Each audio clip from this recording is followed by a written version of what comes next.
अस्सलाम वालेकुम। उम्मीद है आप सब लोग खैर वाफियत से होंगे। आज हम देख रहे हैं फिजिकल क्वांटिटीज। फिजिकल क्वांटिटीज सबसे पहले ये हमारी फिजिक्स का आगाज ही मेजरमेंट से होता है। चीजें हमारे इर्द गिर्द जो मौजूद है, हम खुद हैं, ये तमाम चीजें जिन्हें हम मैयर कर सकते हैं, इन्हें हम कहते हैं फिजिकल क्वांटिटीज। तो फिजिकल क्वांटिटीज वो तमाम क्वांटिटीज हैं जिन्हें मैयर किया जा सकता है। और मैं एक पहले चीज आपके सामने रख दूं कि दो तरह की मेजरमेंट्स होती हैं, क्वालिटेटिव और क्वांटिटेटिव। क्वालिटेटिव मेजरमेंट का मतलब होता है चीजों की क्वालिटी के बारे में बताना। चीजों के कलर्स देखकर आप उसकी क्वालिटी देख रहे होते हैं, उसकी कैरेक्टरिस्टिक्स जो आप बता रहे होते हैं। क्वांटिटी मिकदार को कहते हैं। तो दूसरी चीज हमारे पास है क्वांटिटी। पहली है क्वालिटी, दूसरी क्वांटिटी। फिजिक्स में हमारा मेन फोकस क्वांटिटी पे होगा। क्वांटिटी में हम ये देखेंगे ये चीज कितनी है, इसकी मिकदार कितनी है। तो हमारी ये जो मेजरमेंट चैप्टर है, इसके अंदर हम क्वांटिटेटिव मेजरमेंट देखेंगे। पहले आपने अपने ज़हन में ये रख लेना है। उसमें सबसे पहली चीज है फिजिकल क्वांटिटीज। फिजिकल क्वांटिटीज उन तमाम क्वांटिटीज को कहते हैं जो हमारे पास मैयर की जा सके और जिनकी मदद से हम फिजिक्स में लॉज उनको डिस्क्राइब करेंगे, लॉज को एक्सप्लेन करेंगे। जो फिजिक्स के लॉज हैं इन्हें फिजिकल क्वांटिटीज कहते हैं। तो हमारे पास measurable quantities are called physical quantities. तो हम कह सकते हैं all those quantities that can be measured, all those quantities that can be measured and by using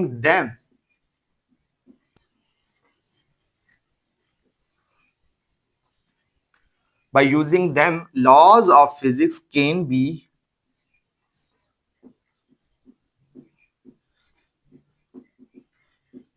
described। Physics के लॉज को आसानी के साथ डिस्क्राइब किया जा सकता है। अच्छा, मैं आपको एक बात पहले से भी बता दूं। मैं यहाँ पर जो लिखने वाला काम है वो बहुत कम करूंगा अपने पूरे कोर्स में। मेरा मेन फोकस आपके कंसेप्ट्स क्लियर करने पर होगा और मेन फोकस यही होगा कि टू द पॉइंट बहुत कम चीजें लिखी जाए और बहुत ज्यादा डिलीवर की जाए, वरना वीडियो की लेंथ बहुत बढ़ जाती है और आपके लिए बोरिंग हो जाएगा। मेन चीज समझना है, लिखा हुआ मटेरियल आपको मिल जाएगा इजीली, कोई मसला नहीं है। वो हमसे भी आप एक्सेस कर सकते हैं, हमसे भी ले सकते हैं और वो आपको बुक्स के अंदर से भी मिल जाएगा। तो हम आपको रिकमेंड भी कर देंगे, तो हमारे नोट्स भी आप यूज कर सकते हैं इसके लिए। तो अब आपके पास वो तमाम की तमाम क्वांटिटीज जिन्हें मेजर कर सकते हैं और लाज, जो फिजिक्स की जो लाज हैं, इनकी मदद से हम एक्सप्रेस करते हैं, इन्हें हम फिजिकल क्वांटिटीज कहते हैं। कौन कौन सी हैं? मैं अपनी बात करूं तो मेरा मैथ्स एग्जाम्पल के तौर पर बेटा हम ले लेते हैं। उनमें सबसे पहली चीज है मैथ्स। तो मैं अपने मैथ्स की बात करता हूं, मैथ्स। दूसरी चीज मैं अगर ले लूं तो लेंथ, और तीसरी चीज अगर मैं ले लूं तो टाइम। तीन चीजें मैंने ले ली, ये फिजिकल क्वांटिटीज है, इन्हें मेजर किया जा सकता है। मैथ्स को मेजर करने के बारे में हम जानते हैं, डेली लाइफ में मेजर होता है। लेंथ भी मेजर कर की जा सकती है। मार्कर की बात की जाए तो इस मार्कर की इस वक्त लेंथ कितनी है तो आसानी से बताई जा सकती है मेजर करके। टाइम, हम घड़ियां यूज करते हैं, हमें एग्जैक्ट टाइम का पता होता है, कितना टाइम गुजर चुका है, मैंने ये जो काम कर रहा हूँ इस काम को करते हुए कितना दौरानिया हो चुका है। तो ये तमाम की तमाम चीजें हम मेजर कर सकते हैं। अब एक बात और समझ लें, क्या कोई क्वांटिटीज ऐसी हैं जिन्हें मेजर नहीं किया जा सकता? हाँ, बहुत सारी क्वांटिटीज ऐसी हैं जिन्हें मेजर नहीं किया जा सकता। जिन क्वांटिटीज को मेजर ही नहीं किया जा सकता, उन तमाम की तमाम क्वांटिटीज को कहते हैं नॉन फिजिकल क्वांटिटीज। अब नॉन फिजिकल क्वांटिटीज कौन कौन सी हैं? मैं कितना खुश हूं, हैप्पीनेस, इसकी मिकदार नहीं बताई जा सकती। मैं कितना उदास हूं, सैडनेस, इसकी मिकदार भी नहीं बता जा सकती। कोई गुस्से में है, मैं गुस्से में हूं, कितना गुस्से में हूं ये तो कहा जाता है बहुत गुस्से में, लेकिन आप क्वांटिटी नहीं बता सकते, नंबर नहीं बता सकते। तो इसका मतलब है ये क्वांटिटीज मैयर नहीं की जा सकती, इन्हें हम नॉन फिजिकल कहते हैं, और जो मैयर की जा सकती है उन्हें फिजिकल कहते हैं। तो फिजिकल मैंने आपके सामने मेंशन कर दी, नॉन फिजिकल भी मैंने आपको बता दी। अब फिजिकल क्वांटिटीज की हमारे पास कुछ टाइप्स हैं। सबसे पहली टाइप से हमारे पास, टाइप्स की बात करते हैं तो टाइप्स हमारे पास पहली टाइप से बेस्ड ऑन द, वो वाली टाइप जो बेस करती हैं based on the directional properties.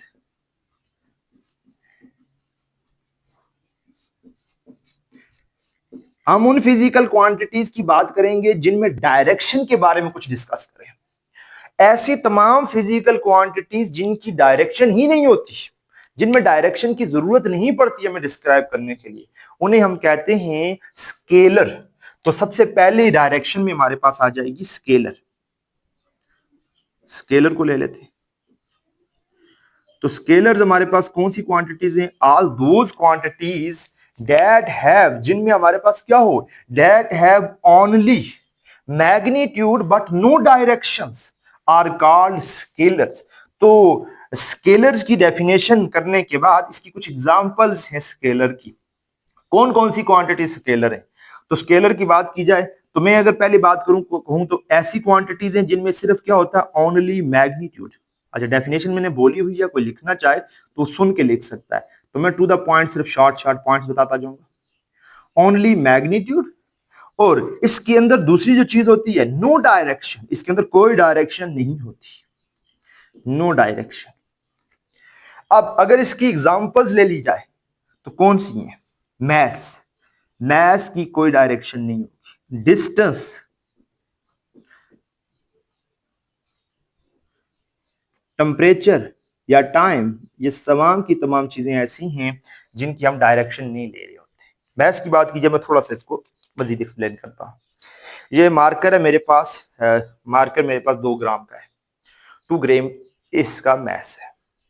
इसकी डायरेक्शन पे ये मैच डिपेंड ही नहीं करता। आप यूं रखें, मैं अपनी पॉकेट में रख लूं या मैं साइड पे छोड़ दूं, इसका मैच 2 ग्राम ही है। इसको 2 ग्राम जब मैं कह रहा हूं मार्कर का मैच, आप समझ भी गए हैं। इसको डायरेक्शन बताने के लिए कि ये ऊपर है, नीचे है, मेरी जेब में है, ये बताने की जरूरत नहीं होती। इसका मतलब है ये हमारे पास सिंपल सी बात है कि मैच डायरेक्शन पे डिपेंड ही नहीं करता। तो मैच एक स्केलर क्वांटिटी है। डिस्टेंस, डिस्टेंस की भी थोड़ी सी एग्जांपल देकर समझाता हूं। आप अपने घर से एक पार्क में जाते हैं, और जब ये आप पार्क में जाते हैं तो आपके घर से पार्क में जाते हुए कितना टाइम लगता है, और आपके घर से पार्क कितने दूर है, ये कितने दूर है, ये डिस्टेंस है। आप अपने घर से अगर कहें तो मेरे घर से पार्क 1 किलोमीटर दूर है। अब वो 1 किलोमीटर के रास्ते 2-3 भी हो सकते हैं, कोई स्पेसिफिक एक रास्ता नहीं है, उसमें आपको डायरेक्शन नहीं बतानी पड़ती। आप जस्ट बताते हैं मेरे घर से पार्क कितना दूर है, 2 किलोमीटर, 3 किलोमीटर। तो ये आपने डिस्टेंस जो बताया है, ये डिस्टेंस हमारे पास क्या है, स्केलर है। बात की टाइम की, तो टाइम में तो सिंपली डेली लाइफ में मेजरमेंट हम कर रहे हैं टाइम की, तो डायरेक्शन की जरूरत ही नहीं पड़ती, ना ही हम डायरेक्शन बताते हैं टाइम की।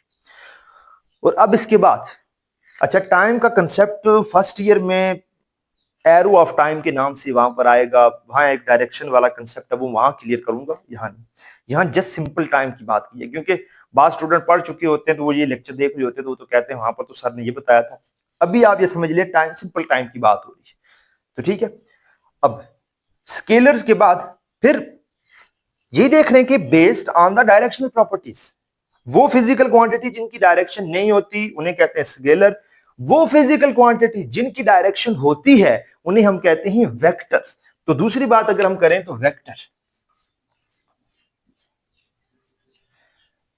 तो वेक्टर्स की क्या डेफिनेशन बनेगी? All those physical quantities that have magnitude, unit and direction also are called vectors. इन्हें हम कहते हैं वेक्टर्स।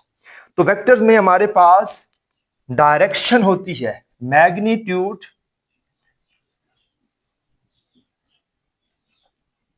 और डायरेक्शन भी इंक्लूड है, डायरेक्शन, दोनों चीजें इसमें मौजूद है। अब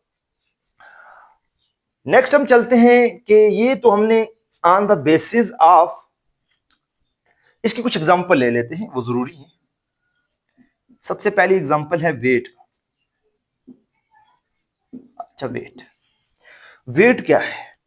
वेट हमारे पास ये जो अर्थ है, हम सिर्फ अर्थ की एग्जांपल ले लेते हैं। कोई भी मैस है उसे अपनी तरफ जो अट्रैक्ट कर रही है, उसकी force of attraction on the mass is called weight. ये फोर्स ऑफ अट्रैक्शन अर्थ की किसी भी बॉडी पर, इसे हम वेट के नाम से जानेंगे। अब ये वेट सिर्फ अर्थ की बात नहीं कर, कोई भी प्लेनेट हो सकता है, कोई भी सेलेस्टियल बॉडी हो सकती है, बड़ी बॉडी हो सकती है, कोई भी, ठीक है। तो वेट का कंसेप्ट क्या है? ये फोर्स है जो हमारे पास कोई भी सेलेस्टियल बॉडी, कोई भी बड़ी बॉडी दूसरी बॉडी पे एक्सर्ट करती है, उसे अपनी तरफ खींचने के लिए लगाती है। तो ये effect of gravity on the mass, mass पर जो फोर्स लग रही है, फोर्स ऑफ ग्रेविटी, इसी को वेट कहा जाता है। तो इसकी डायरेक्शन किधर होती है? बॉडी के सेंटर की तरफ। तो ये मार्कर को इस वक्त जमीन खींच रही है अपने सेंटर की तरफ, तो ये जो मार्कर है इसका वेट होगा टूवर्ड डाउनवर्ड, जमीन की तरफ, downward toward the centre of earth. तो ये इसकी डायरेक्शन होगी। अब इसी तरीके से मैं बात करूं दूसरी फोर्स। फोर्स, जब मैं फोर्स की बात कर रहा हूं तो मैं मार्कर मेरे हाथ में है, तो मैं मार्कर पर फोर्स लगा रहा हूं, या तो आगे फोर्स लगाऊंगा, या तो मैं पीछे वापस दोबारा अपनी तरफ खींचूंगा, ये भी फोर्स लगा रहा हूं। ऊपर लेके जा रहा हूं तो ये फोर्स लगा रहा हूं, वापस नीचे फेंकूंगा तो नीचे फोर्स लगा रहा हूं। इसका मतलब है कि ये फोर्स है, इसकी डायरेक्शन है, ये भी एक वेक्टर क्वांटिटी है। तो वेट, फोर्स, इसी तरीके से वेलोसिटी है, एक्सेलरेशन है, ये तमाम की तमाम चीजें वेक्टर क्वांटिटीज हैं। अब इसी तरीके से हमारे पास वेक्टर्स के बाद फिजिकल क्वांटिटीज की दो टाइप्स हमने देख ली, लेकिन ये वो टाइप्स हैं जो बेस करती हैं डायरेक्शनल प्रॉपर्टीज पर। फिजिकल क्वांटिटीज की दो टाइप्स हो रहे हैं जो बेस करती हैं जो डिपेंडेंस पे, कि फिजिकल क्वांटिटी किस पे डिपेंड करती हैं। तो दूसरे नंबर पर हम देख लें तो हमारे pass on the basis of, अब दूसरी हम लें तो दूसरी हमारे पास है on the basis of, on the basis of dependency, on the basis of dependence, कि डिपेंड किस किस पे करती हैं। दो तरह की फिजिकल क्वांटिटीज हैं, इस यहां पर भी देखा जाए। एक वो जो किसी पे डिपेंड नहीं करती, उन्हें हम कहते हैं बेस और फंडामेंटल फिजिकल क्वांटिटी। ये वो क्वांटिटीज हैं जिन क्वांटिटीज की मदद से बाकी क्वांटिटीज बनाई जाती है। ये वो क्वांटिटीज हैं जो किसी से मिलकर नहीं बनी, ना किसी पे डिपेंड करती है, ना एक दूसरे पे डिपेंड करती है। उन्हें हम कहते हैं बेस फिजिकल क्वांटिटी। तो पहली हमारे पास कौन सी होगी? बेस और फंडामेंटल, और फंडामेंटल, बेस और फंडामेंटल। तो वो हो गई जो आपके पास डिपेंड नहीं करती। All those physical quantities that that do not depends on each other and other physical quantities are called base physical quantities. इनके बारे में ये भी याद रखें, these are the foundation, ये बुनियाद है। ये 7 क्वांटिटीज हम पढ़ेंगे, ये बुनियाद है बाकी तमाम क्वांटिटीज के लिए। तो हम कह सकते हैं कि मैं अगर बुलेट पॉइंट यहां पर मेंशन करूं इसका, तो वो क्या बनेगा कि हमारे पास बेस वो होती हैं जो डिपेंड नहीं करती दूसरी क्वांटिटीज पे, do not depend on each other and other physical quantities.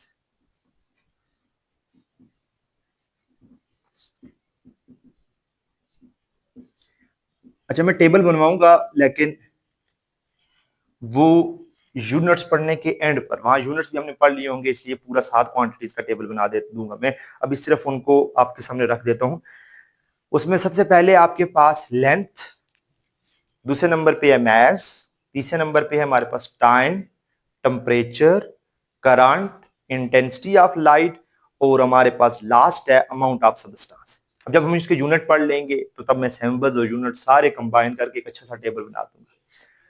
तो इसके बाद 3 एक मेंशन भी कर लेते हैं, कुछ 2-3। एक एग्जांपल में मैं लिख लेता हूं लेंथ, मैस और टाइम, इन तीनों को ले लेते हैं, ठीक है। अब दूसरे नंबर पे डिराइव्ड फिजिकल क्वांटिटीज।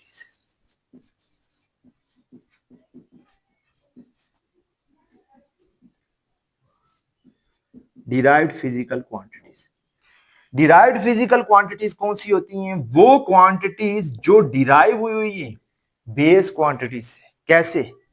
या तो आप बेस क्वांटिटीज को मल्टीप्लाई करें या तो डिवाइड करें, उनके मिलने से, उनकी डिवीजन या मल्टीप्लिकेशन से जो क्वांटिटीज आपको मिलती हैं उन्हें कहते हैं derived physical quantity. All those quantities that are form by multiplication और division of base quantities are called derived physical quantities. अब डिराइव्ड फिजिकल क्वांटिटीज की मैं अगर बात करूं तो वो डिराइव्ड फिजिकल क्वांटिटीज की सबसे पहली बात ये है कि ये डिराइव्ड हुई है कहां से? बेस। तो हम कह सकते हैं derived from base, from base, ये बेस से डिराइव हुई है। नंबर 2, ये डिराइव्ड हुई है बेस से, डिराइव्ड फ्रॉम बेस। और दूसरी बात, अगर इन फिजिकल क्वांटिटीज की बात की जाए, जो फिजिकल क्वांटिटीज हैं ये कैसे डिराइव होती है? बाय मल्टीप्लीकेशन, मल्टीप्लाइंग और dividing physical quantities, base physical quantity, sorry physical quantities, base physical quantities को मल्टीप्लाई या डिवाइड करने से। मैं एक एग्जांपल आपके सामने यहां पर लिख देता हूं। डिराइव्ड फिजिकल क्वांटिटी में सबसे पहली है स्पीड। स्पीड देख लेते हैं। स्पीड डिराइव हुई है कहां से? देखिए, स्पीड होती है बेटा आपके पास डिस्टेंस डिवाइडेड बाय टाइम। तो डिस्टेंस डिवाइडेड बाय टाइम।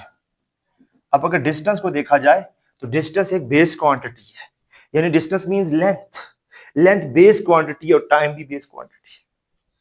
ये दो बेस क्वांटिटीज के डिवीजन से जो क्वांटिटी आई है ये डिराइव्ड क्वांटिटी है स्पीड। इसी तरीके से हमारे पास अगर हम दूसरी को क्वांटिटीज देखें तो हमारे पास स्पीड के बाद एक्सेलरेशन भी डिराइव्ड क्वांटिटी है, और इसी तरीके से फोर्स भी डिराइव्ड क्वांटिटी है। बेशुमार डिराइव्ड क्वांटिटीज हैं जो हम आगे जहां जहां उनकी जरूरत पड़ेगी वहां देखते जाएंगे। यूं समझ लीजिए 7 बेस क्वांटिटीज है ना, इनको छोड़ के जितनी भी क्वांटिटीज हैं वो सारी की सारी डिराइव्ड है। वो 7 क्वांटिटीज आप टिप्स पे याद कर लें, तो उनको छोड़ के जितनी क्वांटिटीज बनेगी वो बेस है, तो डिराइव्ड है, सॉरी। तो वो 7 बेस क्वांटिटीज कौन कौन सी हैं? लेंथ। अब लेंथ का मतलब यहां पर लेंथ, डिस्टेंस भी, डिस्टेंस को लेंथ ही कहते हैं, ठीक है। लेंथ है, मैस है, टाइम है, टेम्परेचर है, उसके बाद जी करंट है, उसके बाद जी इंटेंसिटी ऑफ लाइट है, और अमाउंट ऑफ सब्सटेंस है। ये 7 क्वांटिटीज टेबल बनाऊंगा, वहां से याद भी कर लीजिएगा। तो ये 7 क्वांटिटीज को छोड़ के जितनी क्वांटिटीज हैं वो बेस है। अब इसके साथ साथ मैं आपके सामने एक और चीज मेंशन कर देता हूं कि फिजिकल क्वांटिटीज में 2 चीजें बहुत इंपॉर्टेंट है। कोई भी फिजिकल क्वांटिटी जितनी मैंने पढ़ा दी है, इनमें 2 चीजें बहुत इंपॉर्टेंट है। फिजिकल क्वांटिटी की बात करें तो फिजिकल क्वांटिटी के अंदर, फिजिकल क्वांटिटी, बल्कि मैं इसे थोड़ा सा आपके सामने, बल्कि डस्टर इस वक्त, अजी डस्टर ही है, थोड़ा सा मैं इसे ओपन करके लिख देता हूं ताकि आपको सही तरीके से दिखे।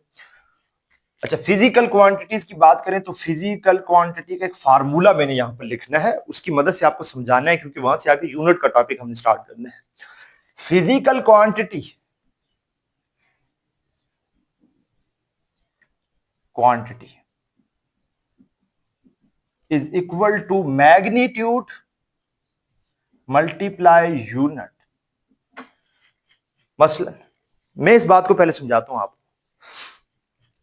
अगर बात की जाए मैथ्स की तो मैं कहता हूं, मैं आप शॉप पे गए, शॉप पे जाकर आपने कहा आपको कोई भी चीज चाहिए, उसमें हम राइस ले लेते हैं। आपने कहा हमें राइस चाहिए, और राइस चाहिए 10। अब 10 बोला आपने तो 10 हो सकता है आप 10 दानों की बात कर रहे हैं, ऐसी तो नहीं होगी। आप 10 केजी ही होगे कहोगे, या 10 ग्राम भी हो सकते हैं, अप टू सो। इसका मतलब है कि सिर्फ नंबर बोल देने से आपके पास कंसेप्ट क्लियर नहीं होता। तो इसको कंप्लीट डिस्क्राइब करने के लिए आपको मैग्नीट्यूड के साथ यूनिट बताना बहुत जरूरी है, या सिर्फ यूनिट। मसलन मैं कहूं लेंथ है यहां से यहां तक, मैं कहूंगा लेंथ है यहां से यहां तक सेंटीमीटर्स, सेंटीमीटर्स। अब पता नहीं कितने सेंटीमीटर्स है, तो मैं अगर सेंटीमीटर के साथ बोलूंगा 10 सेंटीमीटर हैं, 20 हैं, 30 हैं, जितनी मैं लेंथ बताऊंगा तो यूनिट के साथ साथ नंबर मस्ट है, इसके अलावा क्वांटिटी डिस्क्राइब नहीं होती। तो फिजिकल क्वांटिटी को डिस्क्राइब करने के लिए मैग्नीट्यूड और यूनिट दोनों की जरूरत है। तो फिजिकल क्वांटिटी को रिप्रेजेंट करते हैं क्यू से, मैग्नीट्यूड मीन नंबर्स, और यूनिट को यू से। अच्छा, अगर याद रखिए कि इन दोनों को कोई भी फिजिकल क्वांटिटी ले ले, मैं ले लेता हूं मैस ले लेता हूं मैं आपके पास 2000 ग्राम। तो मैंने मैस ले लिया, फिजिकल क्वांटिटी ले लिया मैस इज इक्वल टू 2000 ग्राम। तो याद रखिएगा, अगर आप ये नंबर चेंज करेंगे उसके साथ यूनिट खुद ब खुद चेंज हो जाएगा। मसलन इसकी जगह मैं लिखूं 2, तो मुझे यूनिट चेंज करना होगा, ये यूनिट बन जाएगा आपके पास केजी, ठीक है, क्योंकि 3 0 किलो के इक्वल होते हैं 10 की पावर 3, तो इसका केजी। अब यहां से एक मतलब थोड़ा सा, प्रोडक्ट दोनों का सेम है, यानी एन दोनों, इसका मतलब भी वही है और इसका मतलब भी वही है। फर्क सिर्फ इतना है, जब आपने मैग्नीट्यूड चेंज की, बहुत ज्यादा मैग्नीट्यूड थी, इस मैग्नीट्यूड को छोटे नंबर से लिखा 2 से, तो आपको यूनिट बड़ा करना पड़ा। तो इसका मतलब है n is inversely proportional to u। ये बात याद रखिएगा, जो दो चीजें मल्टीप्लाई हो रही हो फिजिक्स में, उनके दरमियान रिलेशन इनवर्स होता है। तो इनका दोनों का प्रोडक्ट कांस्टेंट होता है, लेकिन इन रिलेशन क्या होता है, इनवर्स।